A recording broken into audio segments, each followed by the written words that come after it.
জামশেদপুরে সাকচি গুরুদ্বারা প্রবন্ধক কমিটির ভোট এখন আরও জটিল হয়ে গেছে। এই মামলায় হয়েছে বিবাদকে দেখে করে ধলবুং অনুমণ্ডল পদাধিকারীর নির্দেশে এখন তক হয়েছে যত ভোট নিয়মকে সেন্ট্রাল গুরুদ্বারা প্রবন্ধক কমিটি নিরস্ত করে দিয়েছে আর নতুন করে ভোটের নিয়ম शुरू করার নোটিশ জারি করা হল। जमशेदपुर से सुमित कुमार झा रिपोर्ट। उसका मामला है कि काफ़ी दिनों से वहाँ जब चुनाव चालू उसके बाद काफ़ी विवाद होते रहे, इतने विवाद बढ़ गए कि 144 भी हुआ।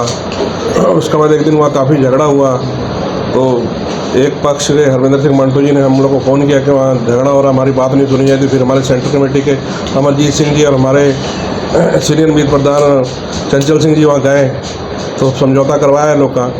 उसके बाद जैसे वहाँ से बाहर निकले ये लोग सेंट्रल कमेटी पहुँचे, फिर वहाँ झगड़ा हो गया, काफ़ी ज़्यादा झगड़ा हो गया, पगड़ी वगैरह उछल गई, काफ़ी कुछ हो गया। तो उसके बाद समाज के लोगों का फ़ोन आने लगा कि जब इतना ज़्यादा समाज का तू हो रहा, बेइज्जती हो रहा, तो आप लोग सेंट्रल कमेटी काहे कुछ नहीं कर रहा। खाली ये बिल्डिंग बनाने का काम और जो ये करने थोड़ी होगा, खाली आपको समाज का भी देखना होगा, समाज में लड़ाई झगड़ा हो रहा, बदनामी हो रहा।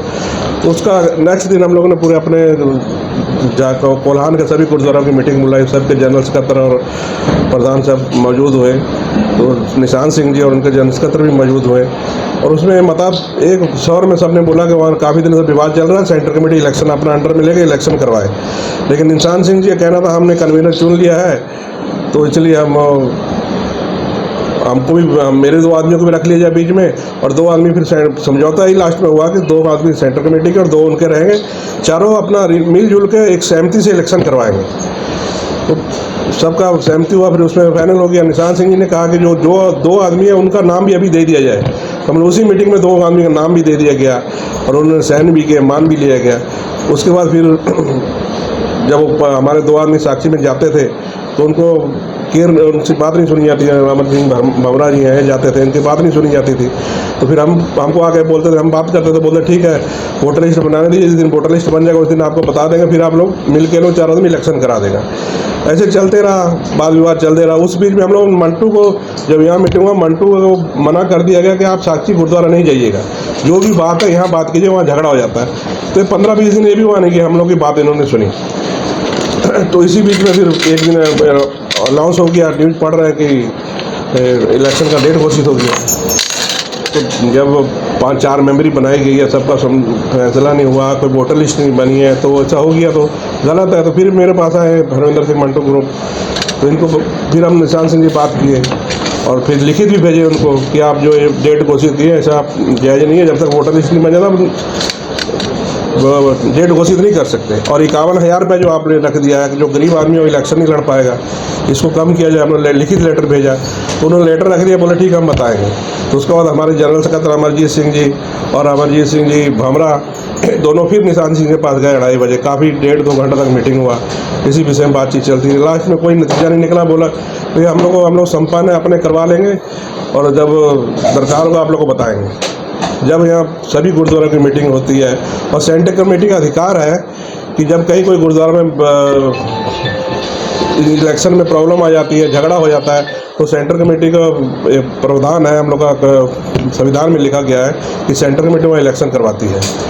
तो फिर कौन लड़ेगा? तो फिर जब हम लोग ये लोग गए, इनसे भी कोई फाइनल नहीं हुआ, तो फिर उसी बीच में हम लोग जब वापस आए तब तक एसडीओ मैटर के यहाँ से हमको एक लेटर आ गया कि आपको सुबह बुलाया गया है। तो कल हम लोग गए वहाँ पर, वहाँ दोनों पक्ष भी गए हुए थे। तो इनकी बात सुन के तो हमसे पूछा गया, तो हमने बताया ऐसी ऐसी प्रक्रिया है, समाज की सिरमौर संस्था है, कोई दिक्कत होने से लास्ट में सेंट्रल कमेटी देखती है। तो मैम ने यही किया, दोनों की बात सुनी और उसके बाद सेंट्रल कमेटी को बोला कि आप इलेक्शन करवाइए। हमने और पूछा और कोई दिक्कत, हम लोग दिक्कत है जो नॉमिनेशन हो गया उसमें क्या दिक्कत है? बोले हम लोग दिक्कत है वो 51,000 रुपया में कि इसलिए ज़्यादा आदमी नॉमिनेशन नहीं कर पाए, गरीब आदमी नॉमिनेशन नहीं कर पाया। तो ठीक है, बोले कि नॉमिनेशन भी रद्द करते हैं, आप शुरू से नया प्रक्रिया शुरू कीजिए, इलेक्शन करवाइए। तो मेरे पास लिखित नहीं था, तो कल से हम लोग कोई कार्रवाई नहीं किए। लेकिन आज जब मैम को पता चला कि कल वहाँ पर फिर नॉमिनेशन हो गया है एक ग्रुप के द्वारा, तो उन्होंने हमको फटकार लगाई कि आपको हम कल जब बोल दिए थे, वर्बली आपको बोल दिए कि मौखिक ऑर्डर दे दिए थे, फिर आपको ऐसा काहे होने दी? एक तरफ आप बोलते हैं कि सिरमौर संस्था है, हमको देखना है, विवाद नहीं होने देंगे, तो फिर वो कैसे हो गया? तो आप इमीडिएटली अपना कार्रवाई कीजिए। तो इसलिए हमको आज तुरंत जाके हम लोग आके अपना पूरा जो कार्रवाई है वो हम लोग लगाने का काम किए हैं। और आज से सेंटर कमेटी की 5 मेंबरी घोषित कर दी गई है। कल परसों फार्म मिलेंगे और फार्म की कीमत भी हम लोगों ने अब 31 रुपये रखी गई है, जो गरीब आदमी भी चुनाव लड़ पाए।